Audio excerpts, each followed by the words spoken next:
الحمدللہ رب العالمین والعاقبۃ للمتقین الصلاۃ والسلام علی سید الانبیاء والمرسلین اما بعد اعوذ باللہ من الشیطان الرجیم بسم اللہ الرحمن الرحیم لا یؤمن احدکم حتی اکون احب الیہ من والدہ ووالدہ والناس اجمعین صدق اللہ العظیم ان اللہ وملائکتہ یصلون علی النبی یا ایہا الذین آمنوا صلوا علیہ وسلموا تسلیما۔ درود پاک پڑھ لیں۔ الصلاۃ والسلام علیکہ یا سیدی یا رسول اللہ۔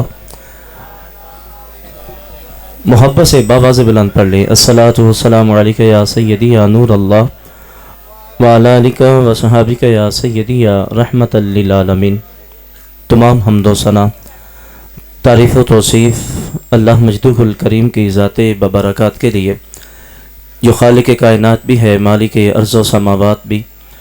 اللہ جل کی حمد و ثنا کے بعد حضور نبی اکرم احمد مجتبیٰ حضرت محمد مصطفیٰ صلی اللہ علیہ وآلہ وسلم کے حضور ناز عقیدتوں، ارادتوں، محبتوں، برا نیاز مندیوں کا خراج پیش کرنے کے بعد واجب الاحترام ذوی الاحتشام برادران سلام، السلام علیکم ورحمۃ اللہ وبرکاتہ۔ ٹائم کافی زیادہ ہو چکا ہے، انشاءاللہ 10 منٹ کے لیے میں مختصر وقت میں خطاب کروں گا۔ آقا علیہ السلام کی محبت کے حوالہ سے اللہ مجھے آپ کو عمل کی توفیق عطا فرمائے۔ حضرت علی رضی اللہ تعالیٰ عنہ سے روایت ہے، آقا علیہ السلام نے ارشاد فرمایا، اپنی اولاد کو 3 چیزیں سکھاؤ۔ کتنی بولے؟ 3 چیزیں۔ سب سے پہلے اپنے نبی کی محبت، دوسرے نمبر پہ اہل بیت کی محبت، اور تیسرے نمبر پہ فرمایا اپنی اولاد کو قرآن مجید پڑھنا سکھاؤ۔ حضور علیہ السلام ہمیں جان و دل سے عزیز ہے۔ حضرت عمر رضی اللہ تعالیٰ عنہ آقا علیہ السلام کی بارگاہ میں آ کے کہتے ہیں، حضور مجھے ہر چیز سے آپ بڑے پیارے لگتے ہیں، مگر اپنی جان سے زیادہ حضور پیارے نہیں لگتے۔ آقا علیہ السلام نے فرمایا، عمر تیرا ایمان مکمل نہیں ہے۔ فرمایا، حضور ایمان کب مکمل ہوگا؟ فرمایا، جب اپنی جان سے بھی بڑھ کے محمد سے محبت کی جائے۔ ابھی یہی جملے بولے تھے، حضرت عمر کہتے، یا رسول اللہ اپنی جان سے بھی پڑھ کے حضور آپ سے محبت فرماتا ہوں۔ تو فرمایا، عمر اب تیرا ایمان مکمل ہے۔ تو یاد رکھنا، انسان اتنی دیر تک مومن ہو سکتا ہی نہیں ہے جب تک اپنی جان سے بڑھ کے رخ مصطفیٰ سے محبت نہ کی جائے۔ اور فرمایا اپنی اولاد کو حضور کی محبت سکھاؤ۔ آج اگر معاشرے کے اندر خرابی آ رہی ہے، وہ اصل میں یہی ہے کہ جب آپ اپنے بیٹے کو یہ بتاؤ گے کہ نبی تو وہ ہے جس کو دیوار کے پیچھے کا علم نہیں، مجھے بتائیں تمہارے بیٹے کے دل میں حضور کی محبت آئے گی؟ بولیں، اگر تم یہ بتائیں کہ یار نبی تو غیب کا علم نہیں جانتا، تو مجھے بتائیں حضور علیہ السلام کی محبت تمہارے دل میں آئے گی؟ تو اپنے بیٹے کو یوں بتا، کہا بیٹا نبی کی انگلی مبارک میں اتنی طاقت ہے، ہاتھ اٹھاتے ہیں انگلی کے اشارے سے چاند کے 2 ٹکڑے کر دیتے ہیں۔ فرمایا نبی کی انگلی میں اتنی طاقت ہے۔ میں کہتا ہوں جس کی انگلی میں اتنی طاقت ہے، یار اس کے پنجے کا عالم کیا ہوگا؟ آخری بات عرض کرتا ہوں، میں گفتگو اپنی سمیٹتا ہوں۔ آقا علیہ السلام جب ہجرت کر کے مکے سے، میرے آقا جب مدینے میں آ رہے تھے تو جو زیادہ راہ تھا، سفر تھا، وہ بالکل تھوڑا تھا۔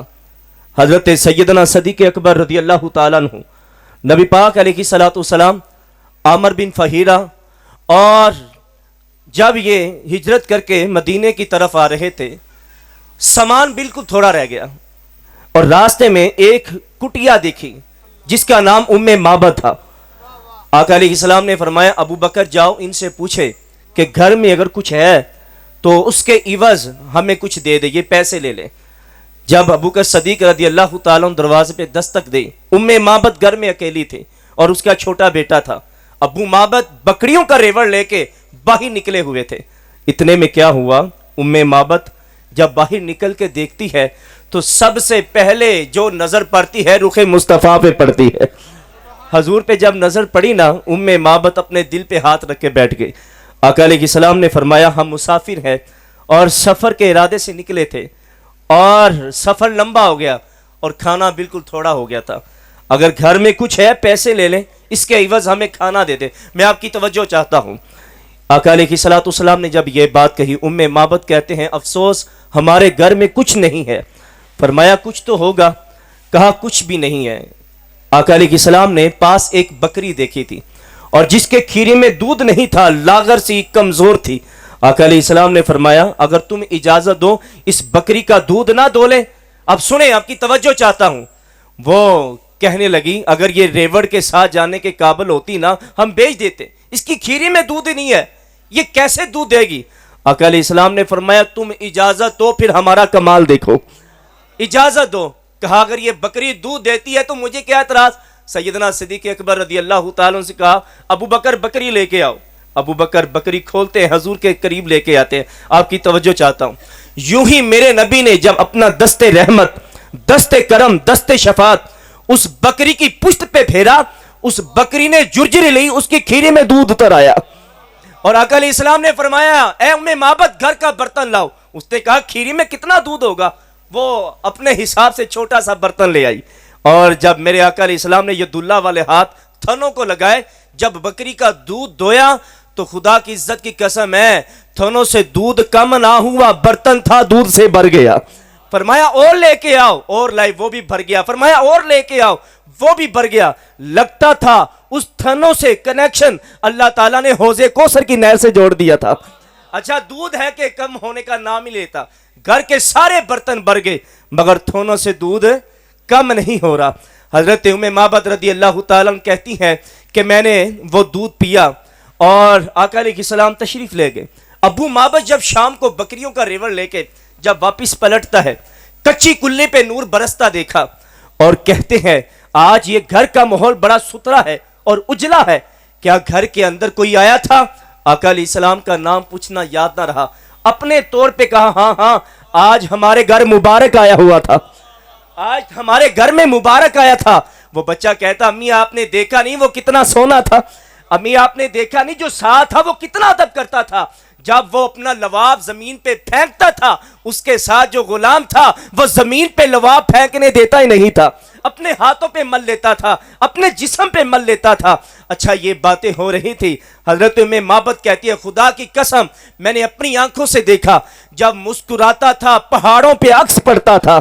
حضرت معبد کہتی ہے یار میں تو اس کی آنکھوں میں کھو کے رہ گئی، وہ کیا کہا تھا، کیا خوب سجندیاں اکھیاں نے جویں کے سرائیاں رکھیاں نے، اجے تو میرا یار نہیں ڈٹھا جنوں ویکھ کے چند شرماوے، ادھی راتی دن چڑھ جاوے اور جیو رخ تو نقاب ہٹاوے، جیو نکلے سیر کرنوں سونا گلشن سیس نواوے، جیو رکھے ہاتھ پھلاں وچ ہاتھ پھلاں تو ود جاوے، نین نشیلے مست رسیلے سونا وچ کجل سواوے، بجلی ڈر دی لشک نہ مارے میں تا بے ادبی ہو جاوے، علم خدا نے اینا دیتا عقلاں وچ نہ آوے، عقل خدا نے اینی دیتی علماں وچ نہ آوے، کی اجاز نظر وچ ہو دی جو آوے وک جاوے، خلق عہدے نے مولی دنیا کوئی ورلا ہی جان بچاوے، آزم ایڈا سونا ماہی سانو کدھر نظر نہ آوے۔ اچھا یہ باتیں ہو رہی تھی، وہ کہتی وہ بڑا سونا تھا۔ کچھ دن گزرتے ہیں، کیا ہوا گھر کا راشن ختم ہو گیا، معبد ساتھ بچہ ہے، مسجد نبوی کی طرف رخ کیا، مدینے کے بازار آتے ہیں اور کچھ راشن لیتے ہیں، اور راشن جب لیتے لیتے تھوڑا سا سامان جب بڑھا تو کیا دیکھتے ہیں حضرت ابو بکر صدیق کی طرف نظر پڑ جاتی ہے۔ وہ بچہ کہتا امی وہ دیکھو جو مبارک کے ساتھ شخص تھا۔ وہ معبد جا کے اور ابو بکر صدیق رضی اللہ تعالی عنہ کو پکڑتی ہے، کہا تو مل گیا، اب ہمیں مبارک بتا وہ رہتا کہاں ہے؟ ابو بکر کہتے ہیں کون مبارک؟ وہ کہتے وہی جس نے بکری کی پشت پہ ہاتھ پھیرا تھا اور جس نے دودھ دویا تھا وہی مبارک۔ اور ابو بکر کہتے اچھا تم تو میرے نبی محمد کے بارے میں کہہ رہے ہو، آؤ میں تمہیں حضور کے ڈیرے پہ لے جاتا ہوں۔ اچھا آقا علیہ السلام مسجد نبوی پہ تھے اور جلوہ گرا تھے، دائیں بائیں صحابہ کا جمع گفیر تھا۔ اتنے میں جب بچے کی نگاہ حضور پہ پڑتی ہے، دور سے ہی کہتا ہے امی وہ دیکھو مبارک بیٹھا ہوا ہے۔ آقا علیہ السلام کے قدموں میں بیٹھ کے وہ بیٹا اور ماں دونوں کلمہ پڑھ کے ایمان کی دولت سے مالا مال ہو جاتے ہیں۔ ابو معبد جب شام کو واپس پلٹتا ہے، ام معبد سے کہتا ہے آج پھر وہی ماحول ہے، آج پھر وہی شفگفتگی ہے، کیا مبارک پھر آیا تھا؟ کہا مبارک نہیں آیا تھا، ہم آج اس کا ڈیرا دیکھ کے آگے ہیں، آج ہم اس کا ڈیرا دیکھ کے آگے۔ آج لوگ کیا کیا اعتراض نہیں کرتے، آج کہتے ہیں کہ بتاؤ میلاد کہاں لکھا ہوا ہے، کیا صحابہ نے میلاد منایا تھا؟ یار آپ کی طرف میں توجہ چاہتا ہوں، ایک اشعار اور ایک لفظوں کی صورت میں آپ کی طرف کہنا چاہتا ہوں۔ مجھے یہ بتائیں جو یہ کہتے ہیں کہ صحابہ کے دور میں میلاد ہوا، بدبختوں جو صبح سے لے کے شام تک بلکہ رات سے لے کے صبح تک جو مصطفیٰ کے سامنے رہتے تھے، حضور کو دیکھنا، حضور کا ذکر کرنا ہی تو میلاد ہے۔ بتائیں نا کہ حضور کا ذکر کرنا میلاد نہیں ہے۔ جب ابو معبد شام کو بکریوں کا ریوڑ لے کے جب گھر واپس آتا تھا، ام معبد سے کہتے تھے کہ کھانا بعد میں دینا، پہلے ہمیں مبارک کی باتیں سنا، پہلے ہمیں مبارک کی باتیں سنا۔ تو یاد رکھنا، سادے لفظوں میں کہوں، روزانہ ام معبد کے گھر کھانے سے پہلے حضور کا میلاد ہوتا تھا، حضور کا۔